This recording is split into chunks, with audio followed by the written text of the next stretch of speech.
plusieurs livres. Tov, Boker Tov, B'Shem Hashem Naaseh V'Natzliach. On est aujourd'hui mardi, Imertze Hashem, mardi 29, c'est ça, du mois de décembre, et le 17 Tevet Be'ezrat Hashem, B'Shem Hashem Naaseh V'Natzliach. Je tiens aussi à remercier tous ceux qui nous soutiennent, David Shmuel Be'ezrat Hashem de New York, qu'on embrasse très fort, Nissim Cohen Ayakar, Henri Papazian, Denis Ilouz, Claire Youzguez, j'aime bien, Estella Nabet, Toda Rabba Be'ezrat Hashem pour votre soutien, sans oublier quelqu'un qui est toujours caché derrière la caméra mais qui fait rouler la machine, vraiment quelqu'un d'extraordinaire, Raphaël Gandous, Shem Shroud Hayou. Que Dieu lui accorde tous les bonheurs de ce monde, lui et toute sa famille. Amen. À propos de la joie, Rabbeinu nous dit She'adam oseh mitzvah besimcha ze siman shelibo shalem lelokav. Quand un homme est capable de faire des mitzvot dans la joie, c'est que son cœur est en paix avec son Créateur. Il dit aussi Mechamat simcha niftach halev. Et si quelqu'un veut avoir un bon cœur, si quelqu'un veut avoir un cœur plutôt qui s'épanouit, pour cela, il devra, Be'ezrat Hashem, être en joie. La joie provoque l'ouverture du cœur. Et une fois qu'on a de la joie dans le cœur, on peut faire les mitzvot. Bofen Shalem. Alors aujourd'hui, on est dans nos sages racontes, vous le savez. Comme tu le disais, Rouven, personne n'a encore fait ce genre de cours. Vraiment rentrer dans les détails des midrash sur les événements et non pas actualiser spécialement les événements. Mais je pense qu'on n'a pas besoin de chercher constamment à actualiser les événements, car la Torah n'est rien d'autre qu'un livre d'enseignement pour toutes les générations. Donc on va commencer par le premier paragraphe. Nos sages racontent Béné Israël, Avadim, les Paro. Comment les enfants d'Israël sont-ils devenus Avadim, esclaves chez Pharaon? Même si on a déjà fait, grâce à Dieu, je crois, des dizaines de cours sur le sujet. Là, on rentre dans un livre qui réunit plein de midrashim. Aussi le midrash Shimoni qui nous dit que l'esclavage a commencé le jour, comme ça c'est marqué dans le midrash Shimoni, l'esclavage a commencé le jour où les Juifs se sont assimilés à la culture des païens et ont fréquenté, écoutez bien, leur théatron. Ils sont partis au théâtre, comme ça dit le Midrash, le jour où les Juifs ont commencé à quitter les yeshivot, les bate midrashot, les bate knesiot, pour aller au Rex, au cinéma et fréquenter la culture des non-juifs, c'est à partir de ce moment-là que l'esclavage a déjà commencé, même si dans l'absolu ça paraît pas tellement grave. C'est vrai que bon, tu vois pas, surtout dans notre génération, un feuge, quand on t'a de l'autre côté de la caméra, ils sont complètement fous ces gens-là. Hein? Star Wars? Ouais. Qu'est-ce qu'il a, lui? Il y a un nouveau film qui est sorti. Et alors? Tu peux pas aller voir au cinéma? Tu peux pas aller le voir au cinéma? Tov, je sais pas, est-ce que tu peux... Demande à ton rave. Dor Chadash shel Yehudim b'shel Mitzrim kam acharei motam shel Yosef. Une fois qu'est mort Yosef Hatzadik, c'est nommé une nouvelle génération. Et la nouvelle génération, sachez-le, commet toujours la même erreur.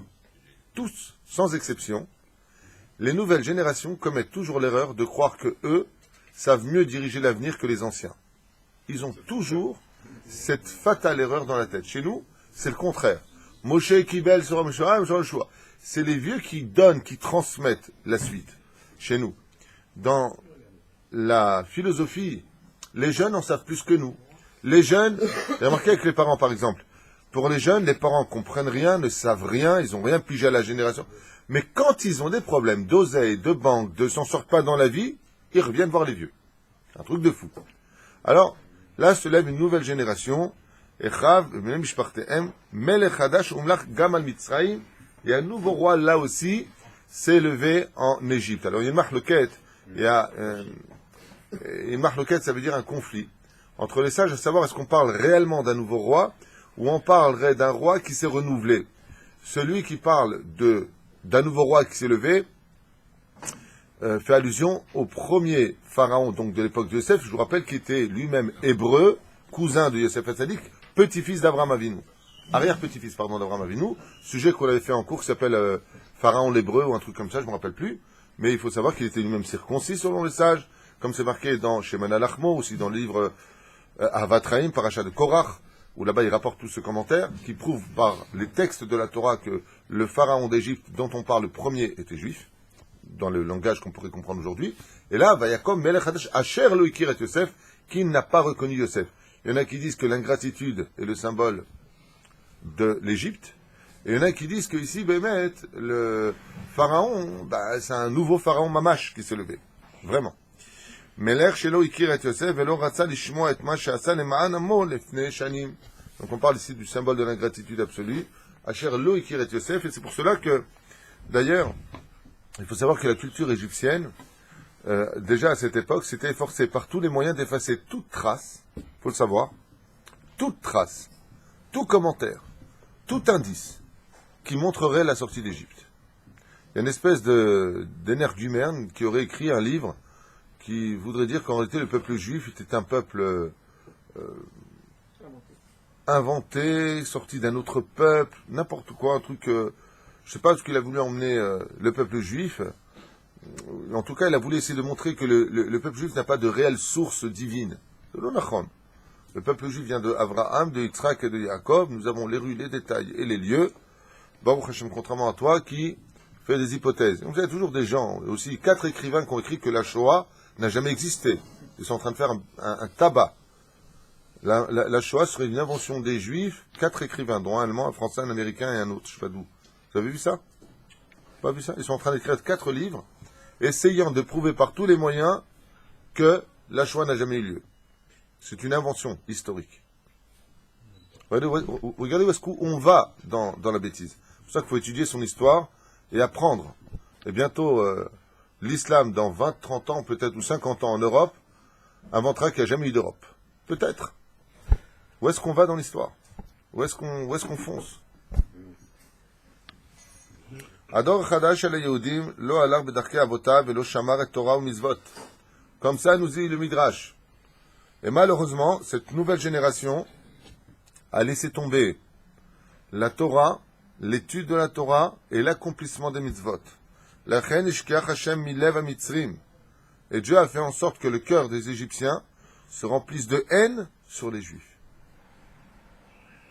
Yosef et Yaakov le Ma'anam, comme il dit ici, et comme Shasu Yaakov, ils ont oublié, qu'est-ce qu'ils ont? Baruch haba, Mazal Tov, Siman Hatava. Tu m'as apporté un espresso du Cofix?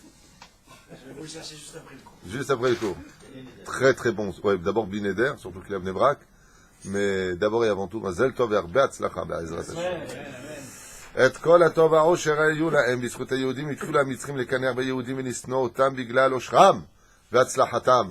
Et les Juifs ont commis une erreur fatale. Regardez bien si on n'est pas d'actualité ou pas. Quelle erreur ont commis les Juifs? Ils sont sortis de Goshen. Ils sont sortis d'abord de leur territoire de Goshen, mais c'est pas ça. C'est qu'ils ont commencé à montrer, regardez tout ce qu'on a été capable d'acheter, regarde le dernier carrosse Mercedes que je viens d'acheter, regarde la dernière gourmette qui pèse 10 kilos à mon bras gauche, et le Chai qui pèse 100 kilos sur mon torse. Et lui, il dit Baruch Hashem.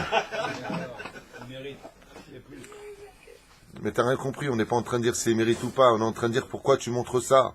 Pourquoi t'as besoin de montrer que tu réussis peut-être à des gens, tu vis dans leur pays, peut-être qu'ils ont les boules, peut-être qu'ils s'en sortent pas, et le mec il vient, il dit moi, je vaux plus que toi. Pourquoi? Pourquoi faire ça? Vivre dans la tsniout. Vivons heureux, vivons cachés. Qu'est-ce que t'as besoin de montrer que tu viens d'acheter la dernière Cadillac décapotable, et le mec il est là, et il est dans son pays quelque part, et toi tu viens de débarquer comme ça, tu dis Roger, viens, j'ai acheté 3 maisons, je viens d'acheter pour mes enfants, viens. Et le mec est juste à côté, il te regarde avec de la haine. C'est ce qu'il dit dans les commentaires ici à l'époque de l'esclavage en Égypte. Les Juifs ont... Qu'est-ce qu'il dit? J'arrive pas à comprendre où est le problème, j'arrive pas à comprendre. Vous savez, je voudrais vous dire quelque chose. C'est une image de mon Rav. Mon Rav, il me disait toujours, quand est-ce que tu reconnais un clown d'un homme intelligent? C'est comme les boîtes de tzedaka. Quand tu as 3 pièces dans une boîte de tzedaka que tu la secoues, tu entends gling, gling, gling, gling, tu entends beaucoup de bruit. Mais quand tu prends une boîte de tzedaka qui est bien pleine, tu peux la secouer autant que tu veux, tu n'entends rien. Les gens vraiment qu'on vraiment dans ce monde, les gens vraiment qui sont heureux avec eux-mêmes, ils n'ont pas besoin de montrer tout ce qu'ils ont. Ils n'ont pas besoin. Tu peux montrer à tes amis personnellement, comme ça, de voir grâce à Dieu, regarde ce que j'ai pu avoir. Mais tu es obligé de crier partout que moi je viens d'acheter cette boutique et j'ai fait celui-là et j'ai acheté ça. Et à ma femme. Hein? Ils sont même détachés de ça. Même entre juifs. Ils ont, mais Même entre juifs, c'est pas beau. ils ont pas le droit. Faut vivre dans la pudeur. Surtout que tu prends rien avec toi. De quoi tu te vantes? Et là, dans le Midrash, il nous dit, Ve'itrilou l'ar'ot et oshram ve'atzlahatam. Ils ont commencé à dire, moi je réussis, et moi je prends. Ouh là là. Bawa mitzrim el malkam achadash. Et les Égyptiens sont venus devant le roi, Pharaon, donc. Au bikshu mimeno shelo lechabed et ayudim. Il a dit, ça suffit de respecter les Juifs. Pourquoi? Ils possèdent tout, ils ont tout. Et ils s'en vantent. Que Moshe assoit avotav. Lola tet lahem livnot batim. Il faut plus leur vendre de maison. Leur alenu velo lechem. Vilin toi et tzim ou karamim. Ça vous rappelle rien tout ça? Allez, en Angleterre, ils avaient interdit aux Juifs. L'Allemagne. Non, mais déjà à l'époque du Moyen Âge. Les Juifs en Angleterre n'avaient pas le droit de pratiquer quoi que ce soit. Ils devaient être dans... Même en France, hein, Même en France. jusqu'à Napoléon. Jusqu'à Napoléon et Nachon. On n'avait pas le droit d'exister, quoi. Regardez bien ce que nous dit le Midrash, sur le Midrashim qui date de 1700 ans en arrière. Ils n'ont plus le droit de posséder de champs. Ils n'ont plus le droit de posséder de troupeaux. Ils n'auront plus le droit, ils ont voulu quoi? Les appauvrir. Le pharaon de cette époque a commencé à pratiquer la haine dans ses discours et engendrer la haine dans le peuple. Et là, regardez bien ce que nous dit le Midrash, car c'était un décret des cieux pour calmer, malheureusement, notre assimilation. Je voulais pas dire notre orgueil, mais notre assimilation. Bien fait. Il dit ici, d'où est-ce que Pharaon il a eu cette force de provoquer une guerre, en fin de compte, chez les Juifs?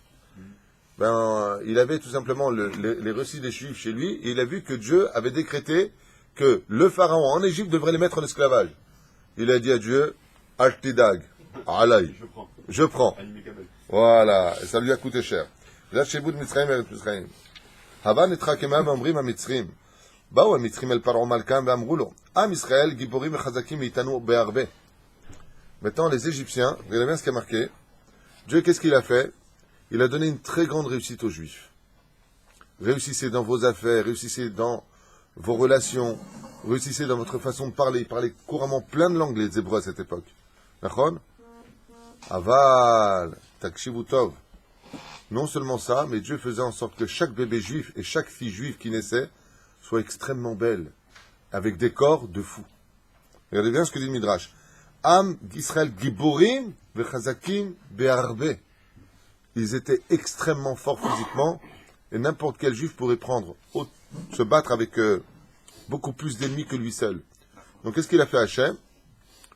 Adam, toi tu sais, tu fais 1m60 et t'es comme ça, tu dis ouais, Nachon. À la limite, Baruch il aurait dit ça, je dis d'accord. À cette époque, qu'est-ce qu'il a fait Hachem? Regardez, très important à retenir. Hachem, il donne de la réussite, il donne de l'argent, il donne la santé, il donne le physique, il donne la beauté. Un od milevado. Est-ce qu'il y en a qui peut le sortir? Bien sûr qu'il y a un od milevado, mais c'est pas en rapport. Et nous, comment on a traduit les choses? Alors je suis beau, je vais draguer. Alors je suis fort, s'il y en a un qui veut me chercher, il me trouve. C'est pas du tout comme ça. Hachem, il t'a donné des choses pour que tu le serves lui, pas pour que tu serves les forces du mal. Yafim, regardez, Yafim ou Mutzlachim même. Et ils sont beaux. Ils sont beaux, les Juifs. Et ils se multiplient comme des nemalim, des fourmis, des chazakim, kemo akravim.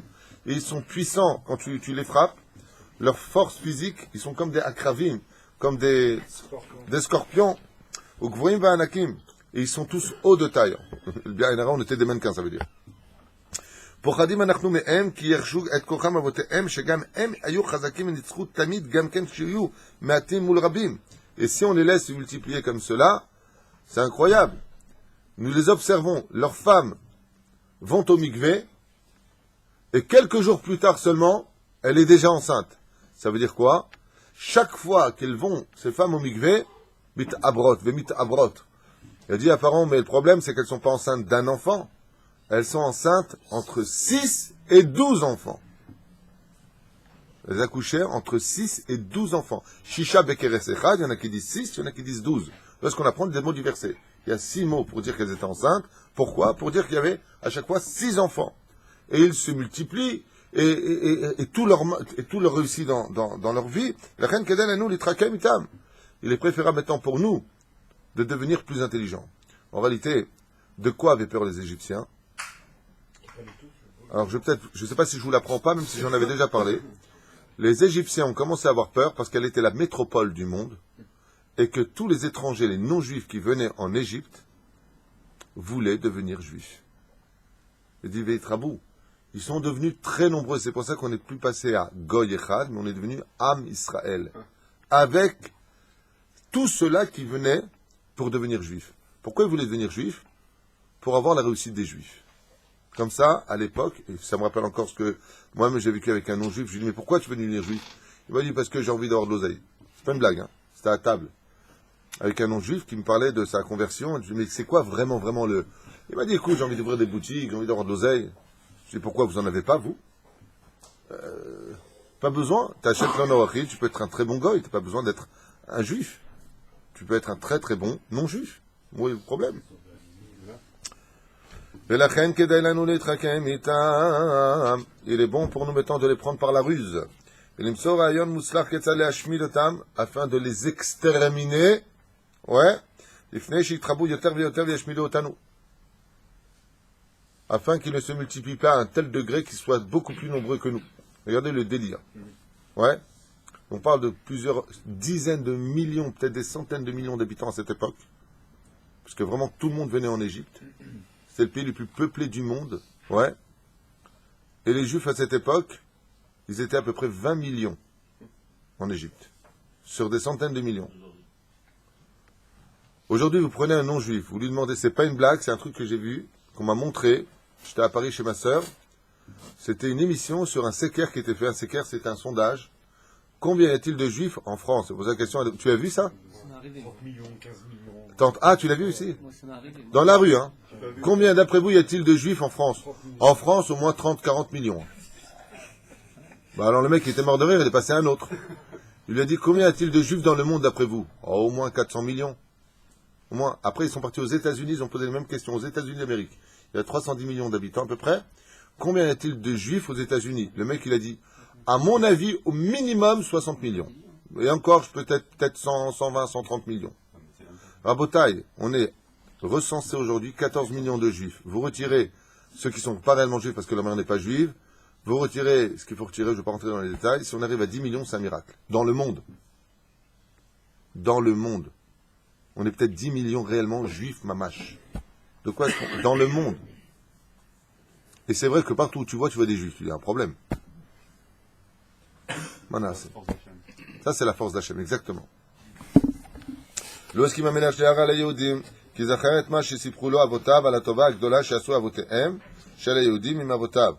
Aval harav avadav ra'u et sirufo lishama lahem. Pharaon, au début, vous savez que Pharaon est le seul survivant de cette histoire. Et quel mérite il a eu, Pharaon, de rester le seul survivant des 10 plaies? Ad Echad, il y a marqué, jusqu'à 1. Quel srout il a eu? Non. Non. Il a fait tchouba. Oui, mais ça c'est à la fin. On parle avant. Je suis en train de vous le lire, vous n'écoutez pas. Écoutez bien. Pharaon, quand tous sont venus monter Pharaon contre les Juifs, il a dit, je préfère pas. Il était ici 3 jours. Voilà. Il a dit non, je ne veux pas faire de mal aux Juifs. Alors, il lui a dit, mais pourquoi?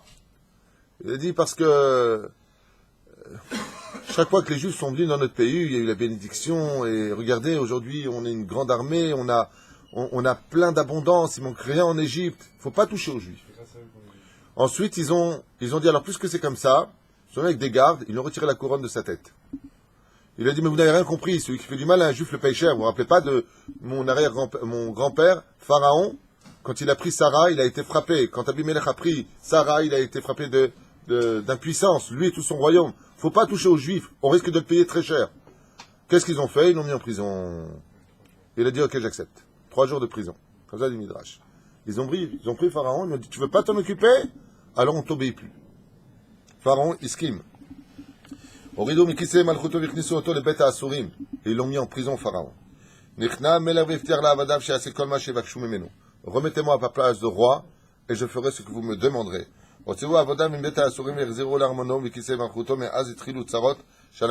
Et là a commencé déjà l'esclavage d'Israël.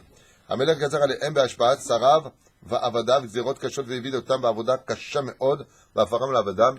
Et les Juifs sont passés très vite, en l'histoire de quelques jours, d'hommes libres, puissants, beaux, grands, riches, à absolument rien du tout. Est-ce qu'ils n'ont pas pu se révolter? Non. Et pour quelle raison, les maîtres n'ont pas pu se révolter? Ils auraient pu se battre. Pourquoi ils ne l'ont pas fait? Parce que, avant de partir, Yosef leur a dit, n'oubliez pas, tôt ou tard, vous devrez passer à l'esclavage en Égypte. Nous avons un compte à régler avec des Nitzotzot en Égypte. Et donc, il faudra prendre cette épreuve. Mais normalement, tout devrait bien se passer. Mais ça ne s'est pas bien passé. Pourquoi? Parce que l'esclavage aurait dû être doux. On aurait dû être des serveurs, des servants et des serviteurs et des servantes. C'est tout. Mais étant donné qu'on s'est assimilé, qu'on a commencé à faire du lachon hara entre nous, et donc on a commencé à faire du mal les uns vis-à-vis des autres, notre haine de l'un vis-à-vis de l'autre a provoqué des coups de bâton sur nos dos. Et c'est ce qui a mené à l'esclavage hors du commun. C'est toute la différence. Comment a commencé l'esclavage? Nos sages racontent. Ça vous intéresse? On y va. בני ישראל בארץ מצרים היו רבים, עשירים ומכובדים, לא ידעו המצרים כיצד להתחיל להעביד אותם, להציק להם. Ils ont eu très peur. Pourquoi? Parce qu'ils ont dit, mais comment on veut commencer l'esclavage avec un peuple aussi puissant que les Hébreux? Ils sont intelligents, ils ont de l'oseille, ils cèdent les uns les autres malgré tout. Comment on peut faire? מה נעשה? אחרי שהתייעץ המלך עם עבדיו, החליט להכניס את היהודים למשטר של עבודה. Il a commencé à dire, le royaume, Pharaon, il a commencé à faire des publications, le royaume a besoin de s'agrandir, nous avons besoin de construire 2 grandes villes, Pitom et Ramsès. Be'orma bederech hakifa umhukemet me'asa. Qu'est-ce qu'il a fait? Otzi kiruzim bechutzot arei Mitzrayim uberetz Goshen v'shamel rotze lechazek et harim Pitom et Ramsès v'livnot lahem choma. Il a dit, il va commencer pour nous, construire une espèce de muraille autour de nos 2 grandes villes, qui étaient la ville de Pitom et de Ramsès. Kol mi sheyitztaref la'avadim, ne'emar bakeruz yekabel sacharav. Tout celui qui veut participer à cette fabrication recevra 1 pièce d'or par jour. 1 pièce d'or, c'est comme tu dis à quelqu'un, travaille pour moi pour 1000 shekels la journée. Travaille ou pas? On est d'accord. לפי תוכנית זו, חשב המלך, יבואו הרבה יהודים לעבוד כדי להרוויח כסף רב. Il a dit, avec l'argent, je suis sûr que je vais coincer les Juifs. Il a eu tort? Non. Batrila yavdu gam et mitzrim. Et comment il a fait Pharaon? Il a d'abord pris des Égyptiens de rang social bas, qu'il a commencé un peu à secouer. C'est fait exprès. Allez travailler. Les Hébreux, ils ont vu que les Égyptiens, ils ont commencé les quelques premiers jours à ramasser des pierres et fabriquer le ciment et chercher la paille. Il a dit, bah, tu vois pas ce que c'est dur, qu'est-ce qu'ils sont longs pour le faire. Et les Juifs ont commencé à tous venir s'engager. En disant, combien tu payes? Il dit, bah écoutez, 1 pièce d'or, mais si vous travaillez très très très très bien, combien vous pensez que vous pouvez faire de pierres par jour, vous? Il y en a un qui a dit 1000. 1000 pierres, alors qu'un Égyptien, on pouvait en faire au maximum 200, 250, 300. Alors Pharaon a demandé aux Juifs en disant, d'accord, je vous donne 2 pièces d'or, et montrez-moi ce que vous êtes capable de faire. Et les Juifs, en une seule journée, ont été capables de faire chacun 1500 briques. Pharaon a sorti les épées et leur a dit maintenant, et à partir d'aujourd'hui, tous les jours, vous serez obligés de vous présenter du matin au soir et de travailler 1500 pierres par jour. Briques. C'est comme ça que l'esclavage a commencé.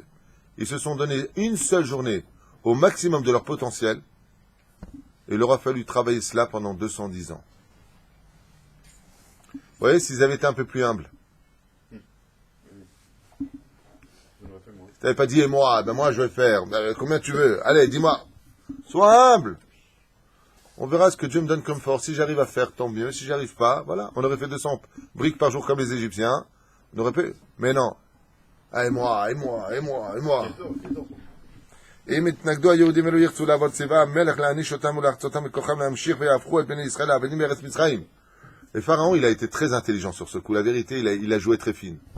Il a dit, si je mets des Égyptiens pour les frapper, il risque d'y avoir rébellion. Donc il est parti voir les Juifs, et il leur a dit, dis-moi toi, qu'est-ce que tu fais? Il a dit, moi je suis ingénieur, moi je suis ça. Il leur a donné des beaux vêtements égyptiens. Il leur a donné un beau fouet. Il lui a dit, toi, t'es fait pour être patron. Regarde ces chiens d'hébreux. Il t'a pas manqué de respect, celui-là, un jour? Il t'a pas fait ceci? Allez, ce sera à toi de mener à bien la mission. Est-ce que je peux compter sur toi? L'autre. Bien sûr. Et l'autre, quand il se retourne et prenait des coups de fouet de qui? Ça vous rappelle rien, ça? Ça vous rappelle rien, ça? Hitler, qu'est-ce qu'il a fait? Il a donné des responsabilités aux Juifs. Il donnait des responsabilités aux Juifs pour que les autres Juifs rentrent dans les... Ah. C'est le Gégoul de Hitler. marche mauvais זכרו. מלך בכבודו בעצמו, שדבר מעט היהודים לעבוד, ולקח בידם גוש עפר, וכלי עבודה ועשה לבנים... Alors il revient un peu en arrière, il dit, Pharaon lui-même, quand il a vu les Juifs hésiter à travailler là-dedans, il est descendu de son siège, et lui-même est parti fabriquer des briques. Ils ont dit quoi, le Pharaon, il fabrique des briques, c'est honteux. Ah, ils ont dû savoir vivre, les Juifs. C'est honteux quand on laisse le roi qui nous accueille dans son pays travailler les pierres. Moi, la vérité, j'aurais laissé.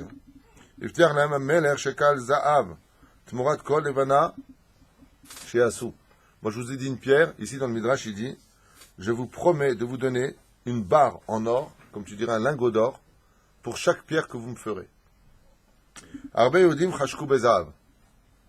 Et les Juifs ont une attirance particulièrement forte pour l'argent et les finances. Ils se sont tous pris au piège. Ils sont tous partis travailler.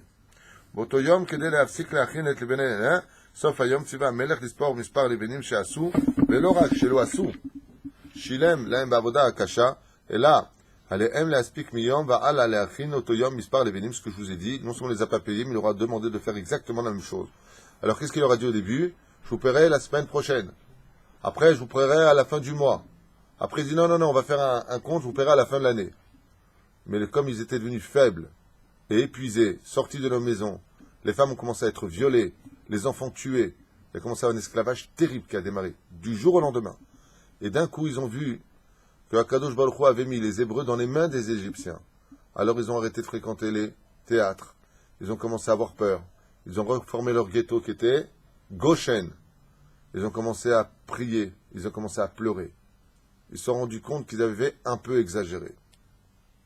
ראה הקדוש ברוך הוא את הצרות שעושים המצרים לבניו ואמר אין כוח בעולם ואין אפשרות להשמיד את עם ישראל כי הבטיח לאברהם אביהם שבניו יהיו רבים ככוכבי השמיים ולא יועלו התחכמויות המצרים ורעיונותיהם. Il a vu Hachem que les Égyptiens avaient pris du plaisir, et c'est là qu'est toute l'erreur de l'Égypte.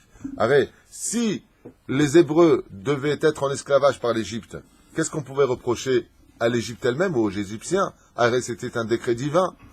Et là, Akadosh Baruch Hu, il a vu la haine des non-juifs sur nous.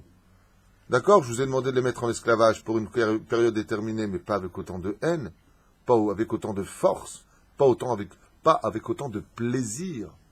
Et c'est sur cette notion-là que tous vos plaisirs, ce que je vous ai dit à maintes reprises, tout celui qui fait du mal à un juif le paiera très cher. Regardez bien tout ce qui s'est passé dans tous les pays du monde. À chaque fois, le pays le paye très cher. Tout est mesure pour mesure. Et Dieu leur a dit, vous n'exterminerez jamais le peuple juif, car je l'ai juré et promis à Abraham, Yitzhak et Yaakov. Et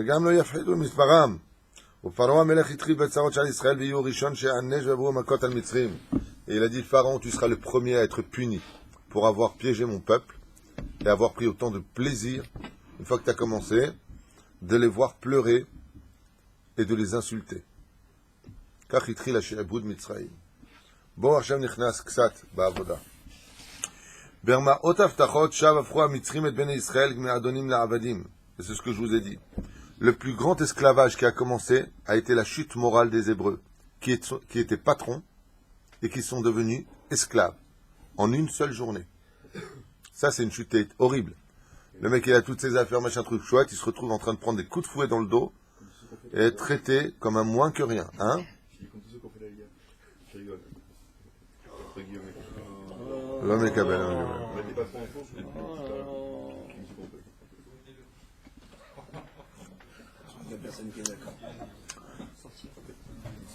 Moi, je sais pas, moi j'ai vu plein de gens venir de France, ils vivaient à Bondy, ils vivaient à droite et à gauche avec leur petite Peugeot. Aujourd'hui, ils sont dans des villottes, ils ont des super belles maisons. Je comprends pas pourquoi vous voulez toujours regarder le verre à moitié. Bien Inara, je connais plein je sais pas moi, je ne veux pas rentrer dans les détails, mais je connais plein de feuilles qu'on fait leur alia qui n'étaient rien en France, et qui sont devenus beaucoup en Israël, mais on aura toujours nos yeux. Par exemple, je vous donne un exemple. Dogma. Hein. Il y a 10 familles par semaine qui arrivent en Israël. D'accord? Je parle d'un chiffre officiel que j'ai entendu la semaine dernière. Il y a 10 familles en moyenne, qui arrivent par semaine en Israël.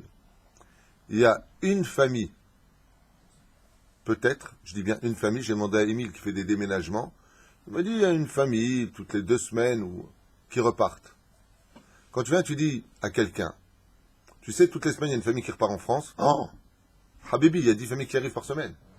Alors, 1 sur 10, je pense que, non. Je veux dire que c'est évident. Il y a peut-être des gens aussi qui n'ont pas fini leur tikkunim, je ne rentre pas dans les détails. Mais on est toujours dans une synagogue, dans une communauté, en train de voir le pauvre Missine qui a pas réussi en Israël, alors qu'à côté, grâce à Dieu, il y en a plein qui ont vraiment très bien réussi en Israël. Surtout qu'il y a 15 ans, il y avait 35% de retour. Si aujourd'hui il y a 10%, il y a 15 ans, il y avait 35%. À plus forte raison. Aujourd'hui, grâce à Dieu, Eretz Israël est devenu un pays merveilleux. C'est pour ça que je dis que, comme dans pour tout, c'est comme quelqu'un m'a dit en Israël, je te parle d'une discussion que j'ai eu avec quelqu'un la semaine dernière, pareil. Je m'en sors pas, il me dit. Il me dit, je m'en sors pas. Je lui dis, combien tu gagnes tous les mois? Il m'a dit, 7000 shekels. Mais c'est une belle pêche, 7000 shekels. Ouais.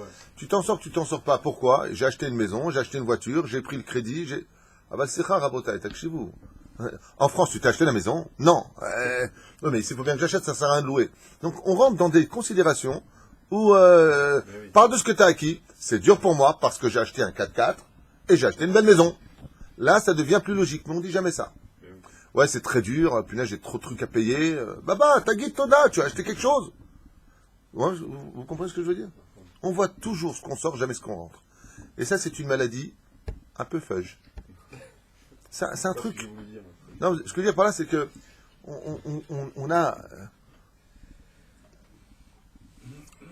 Je sais pas, je sais pas comment vous dire les choses, mais dis d'abord ce que Dieu t'a donné, et après dis ce qui te manque.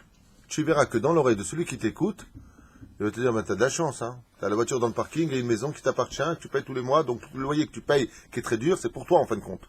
Ouais. Donc t'as un acquis qui va augmenter de 200, 300 000 shekels l'an prochain. Parle comme ça, et après on parlera du reste. Non, vous n'êtes pas d'accord? Moi, les gens viennent me voir tout le temps, ils me disent toujours, ouais, c'est très dur, c'est très dur. C'est vrai qu'on vient pas me voir pour me dire, j'ai gagné l'auto, ma femme est une bombe, mes enfants sont des tzadikim, mais non. Je veux dire par là que, commence par dire ce que tu as acquis, après on verra le reste. On verra. J'ai raison ou pas, Baruch? Les gens, ils se lancent vers des achats de ouf, après ils disent, c'est très dur. Ben oui, mais on t'a pas demandé. Un od milevado. C'est pour ça que je dis qu'il faut faire attention à cela. En Eretz Israël, moi je peux te dire, j'ai beaucoup de connaissances qui pourraient te dire, il n'y a pas comme Israël pour vivre. Mamash, ils sont venus, ils n'avaient rien de France. Ils sont passés par la période de transition, qui est une période de souffrance où tout Israël te remet en question toute ta vie. C'est vrai, ça je dis pas le contraire. Même ton couple est remis en question. Tes enfants sont remis en question. C'est un nouveau pays, une nouvelle culture, une nouvelle langue et surtout une nouvelle neshama que tu reçois. Comme dit la Gemara dans Ketubot, Kufyud Aleph Amoud Aleph. D'accord? Donc tout ça, tu l'as, mais de l'autre côté, Baruch Hashem, que l'on voit un peu ce qu'on a acquis au lieu de voir constamment ce dont on a besoin pour en avoir plus. C'est vrai que c'est dur. Pourquoi en France c'est pas dur? Vous croyez que les mecs ne crèvent pas? Hein? Je veux même pas parler du srout d'être là, tzaddik. Je veux simplement dire que grâce à Dieu, moi je vois plein de gens qui se sont installés, j'ai été chez eux. T'habitais où, toi? À côté de Saint-Denis, à côté de ceci. J'habitais à Lyon, quel bled? Il m'a dit, vous connaissez même pas, c'est même pas sur la carte. Alors, le mec, il arrive ici à Ashdod, ou il arrive à Jérusalem, il est à Givat Shaoul ou ailleurs.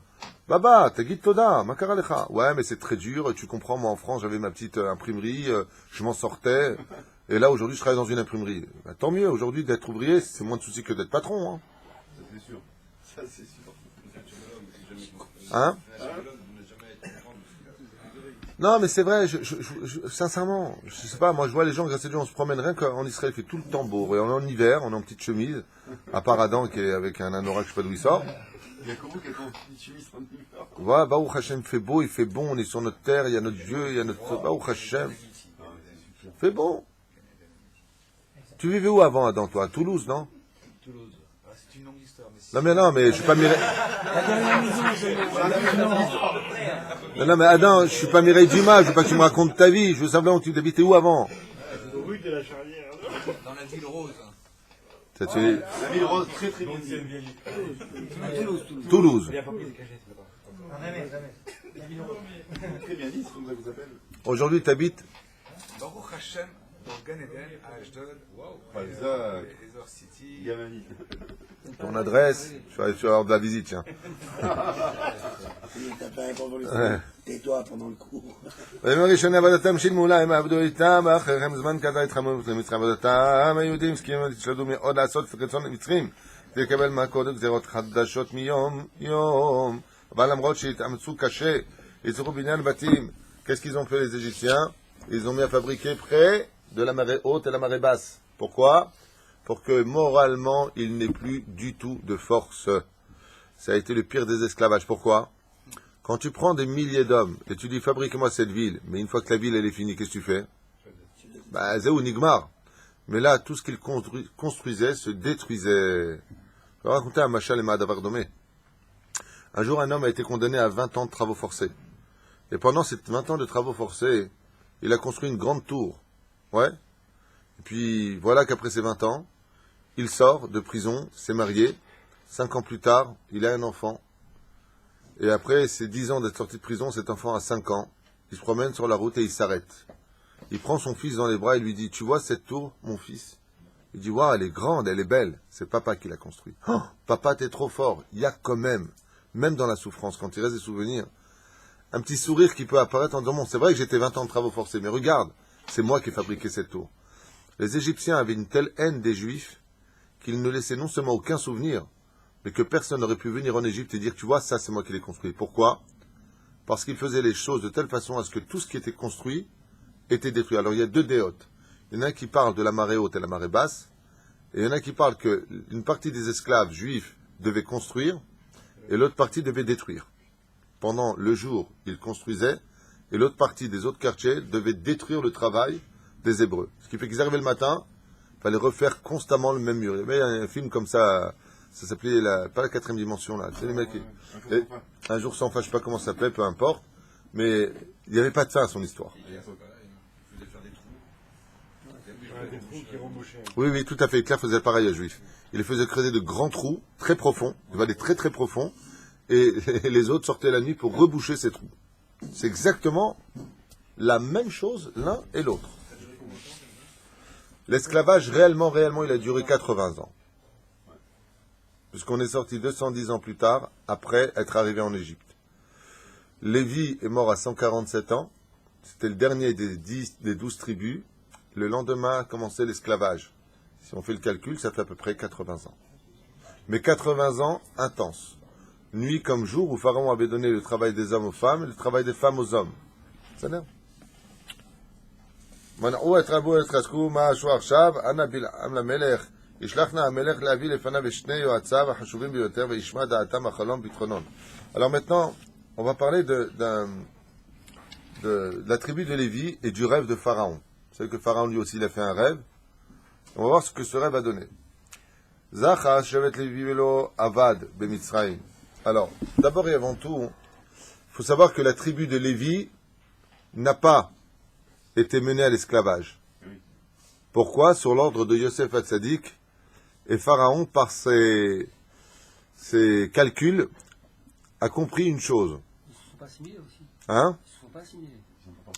Ils ne se sont pas assimilés, ils pouvaient, ils n'étaient pas menés à l'esclavage. Tout celui qui avait le bonheur de naître dans la famille de Lévi avait le srout de ne pas être mené à l'esclavage, mais malgré tout, ils étaient menés à servir avec de beaux habits dans les maisons égyptiennes.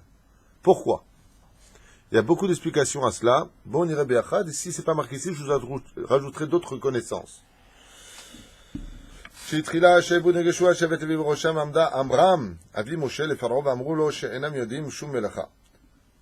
Première explication du Midrash, parce que le représentant de la tribu de Lévi était un grand sadique du nom de Amram, et lui, quand a commencé l'esclavage, il leur a dit, vous savez, nous, on ne sait pas faire grand-chose. Il a fait preuve d'une grande humilité. Pharaon dit quoi? Vous ne savez pas donner un coup de marteau, on ne sait rien faire. Nous, on sait que juste étudier. c'est pas qu'on veut pas travailler pour de l'argent. C'est pas votre or qui nous dit non. Vous êtes sûr? Alors je vous aurais touché 2 lingots. Non, mais on ne sait pas travailler. Nous, on n'est pas. On vit dans notre coin. On est rien. Enfin, on dit bon, laissez tomber les Lévis, ça va bosser de toute façon, ça sert à rien, puisque même pour de l'heure, ils veulent pas. Regardez, première explication du Midrash. Ils ont été tsanoua, ils ont été pudiques. Pas et moi, et ils ont évité l'esclavage. Regardez, première explication du Midrash devant moi. Le Edim la Avod, ils ont dit. Velora kezebilvad, le Edim la sotchum melacha. Le pharaon ne voulait pas des lingots d'or, regardez l'or que je vous donne. C'est pas qu'on veut pas, c'est qu'on sait pas. Nous, on est une tribu spéciale du peuple juif. Viter laem paro. Pharaon, bon, sortez-les-moi, les Lévis, laissez tomber, laissez-les tranquilles, ceux-là, ils savent rien faire. Alors que les Lévis savaient tout faire. Seulement, ils étaient tsanoua, ils étaient pudiques. Et Akadosh Baruch Hu a récompensé les Lévi'im pour leur conduite d'humilité.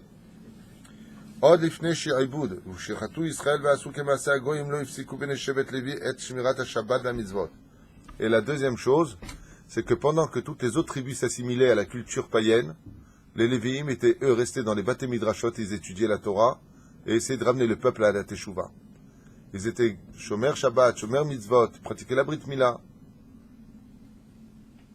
La reine l'oneinshu. Et c'est pour ça qu'ils sont restés à l'état de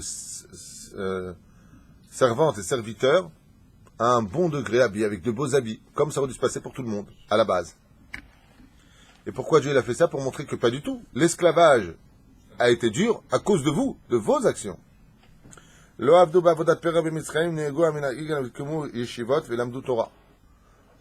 Et qu'est-ce qu'il a fait, Pharaon? Il a dit, bon, de toute façon, ceux-là, là, c'est des écrivains, je sais pas ce qu'ils font avec leurs livres, laissez-les tranquilles. Et les Lévim rentraient tous les jours étudier dans les yeshivot. Arrêtez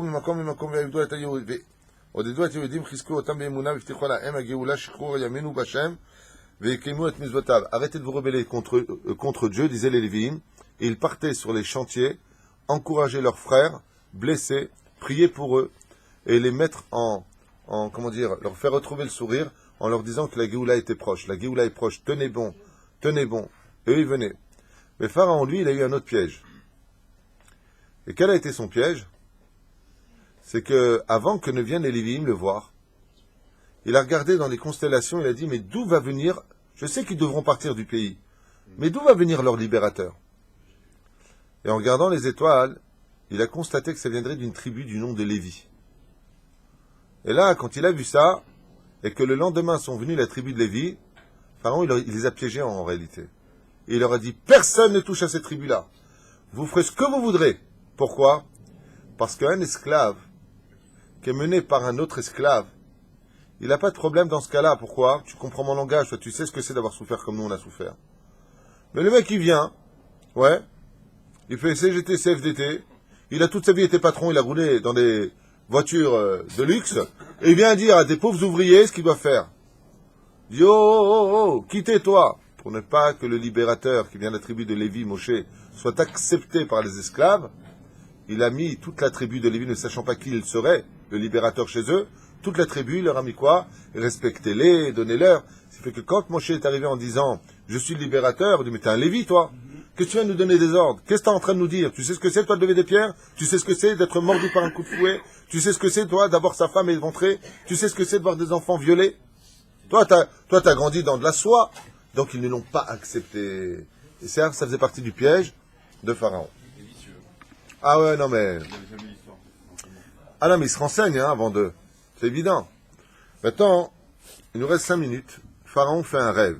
Vous savez qu'il a fait un rêve, Pharaon? Pas le rêve de Pharaon avec les épis de blé et cette vache, Non, un autre rêve. Et là, il va rentrer dans une très très grande panique qui va provoquer le rassemblement de ses 3 conseillers principaux qui étaient Bilham, Yitro et Job. Il a fait un rêve qui était très bizarre. Il se voyait assis sur son trône. Et il a vu une personne âgée tenir dans ses mains une balance. Il a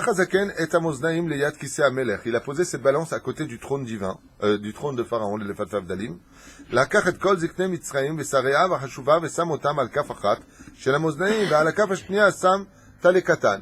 Il a pris tous les savants de l'Égypte qu'il a mis sur un des plateaux de la balance. Et il a pris un tout petit mouton de rien du tout, il l'a déposé de l'autre côté.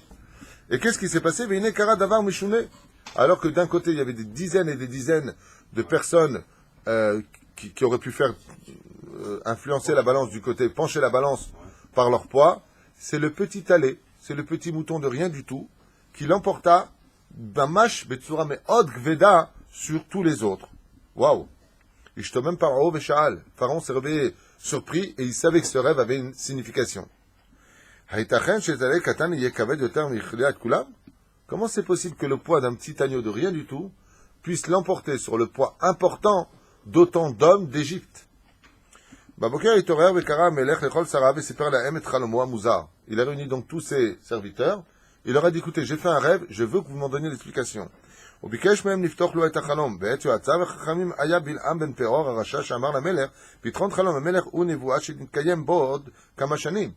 Et là-bas venait un homme qui a voulu monter dans le pouvoir et qui s'appelait Bilham.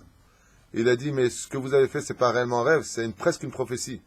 Car du peuple juif se lèvera un homme qui paraîtra comme un agneau, mais un homme très fort qui l'emportera sur toute l'Égypte. Et il détruira toute l'Égypte. Il tuera ton pays et fera sortir les Juifs du pays d'Égypte. Il lui a dit, donc, il a appris quoi il a pris de Yosef Hatzadik, lui. Il lui dit, il serait bon de nommer un homme responsable. Hop, il recommence. Et qui s'occupe de cela, de s'occuper, de savoir qui est le libérateur, de faire des recherches. Et il lui dit, d'après toi, comment on pourrait s'occuper du peuple juif?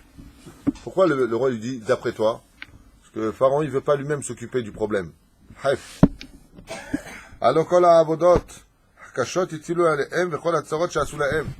Et pourquoi il dit ça réellement, Pharaon? Comment on peut faire avec les juifs? Parce que normalement, quand tu mets un peuple en esclavage, que tu le démoralises, que tu lui tues leurs épouses, leurs enfants sont violés, normalement, ce peuple devrait arrêter de faire des enfants. Ouais. Et là, qu'est-ce qui se passe? Plus ils les frappent, et plus il y a de juifs. Plus ils les font souffrir, et plus les juifs retrouvent leur émouna. Yo, fond de l'humanité. Qu'est-ce qu'on fait? Amarlo.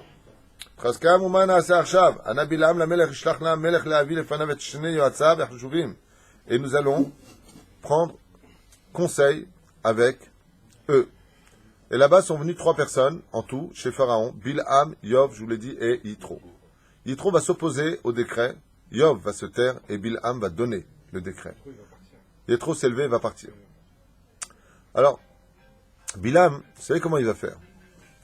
Il a dit, si maintenant on prend une armée entière, avec des glaives, avec des couteaux, et qu'on veut les tuer, ça sert à rien. Pharaon leur dit pourquoi? Il dit tout simplement parce que Yitzhak, leur aïeux, est monté sur le Misbéach, il a pris un coup de couteau dans la gorge, mais il est redescendu vivant. Donc ça sert à rien, il leur a dit. C'est pas les armes qui tueront le peuple juif. Alors il a dit, et si on les brûlait? Il a dit, ça sert à rien, c'est pas la peine de faire des fours crématoires.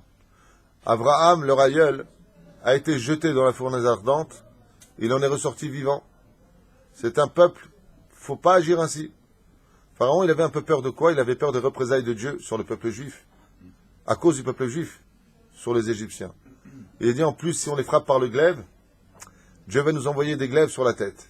Si on les brûle, Dieu va nous envoyer des rafales de feu sur nous. Alors Bilham, il leur dit, il y a peut-être un moyen. Il y a peut-être un moyen.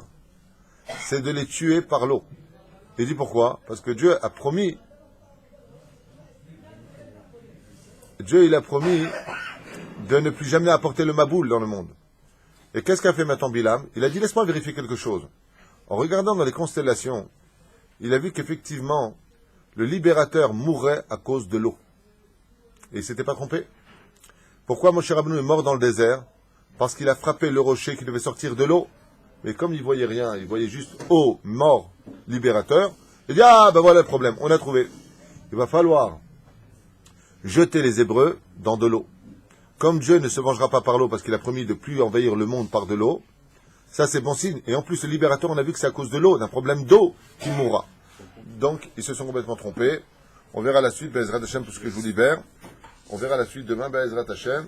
Et les conseils ont été de prendre les Juifs. Seulement, il s'est passé autre chose. Je voulais faire avant 2 minutes, mais juste fini avec ça. C'est que Bilam, il a dit à Pharaon, j'ai juste un petit problème. Il dit pourquoi? Il dit parce que je sais pas si c'est un hébreu, c'est un lévi, mais égyptien. Il se dit, je sais pas, c'est un de chez vous, mais il est chez eux. Pharaon il dit, il écoute, c'est un juif égyptien. Et qu'est-ce que je fasse maintenant, moi, avec les histoires? Il est hébreu ou il est égyptien? Bilam, il est deux. Et alors, qu'est-ce qu'il connaît? Il a dit, il faut tuer tout le monde. Tu dis, le premier-né, parce que, égyptien, tous les garçons égyptiens et les garçons hébreux. Les Égyptiens ont gardé la haine. Ont donné volontiers leurs enfants à mourir. Pourquoi? Parce qu'on leur a dit peut-être que le libérateur viendra d'un converti égyptien. Ils ne savaient pas qui il était. Parce que Moshe Rabbeinu était hébreu, mais il a grandi dans la maison de Pharaon, établi comme l'Égyptien, culture égyptienne. Donc il dit, je sais pas, je vois un truc bizarre chez ce mec. C'est un juif religieux et bizarre, et égyptien. Alors, le plus derrière de l'histoire, c'est que chaque fois qu'une mère mettait au monde égyptienne son enfant, elle le donnait volontiers. Quoi, moi je vais accoucher de le libérateur des Juifs? La haine qu'ils avaient contre nous. À l'époque, je parle. Aujourd'hui, peut-être que les choses ont changé, on est en traité de paix avec l'Égypte, mais bon.